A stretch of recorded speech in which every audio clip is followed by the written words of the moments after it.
En Chine, ce reporter de la BBC essaye de commencer son reportage sur les simples citoyens chinois qui viennent se plaindre du régime à l'occasion de la session annuelle de l'Assemblée du peuple. Mais ce n'est pas facile.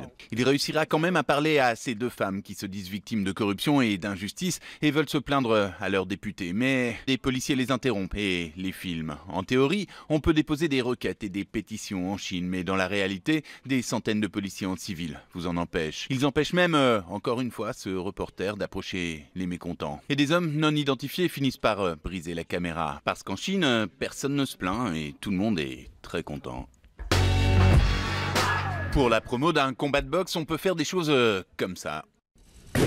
On peut déjà se bousculer devant les photographes et dire « je vais te démolir », mais ce poids lourd qui affrontera demain à Londres un autre poids lourd est allé un peu trop loin. Entre deux insultes, il dit à l'autre qu'il va le tuer, qu'il vit son dernier jour et menace même ses fans. Au point que la fédération de boxe dit qu'elle va prendre des sanctions contre lui s'il continue dans ce genre de provocation extrême. C'est quand même du sport et ça doit le rester, disent les officiels. Même si c'est un sport de combat, ça ne doit pas devenir un sport de haine.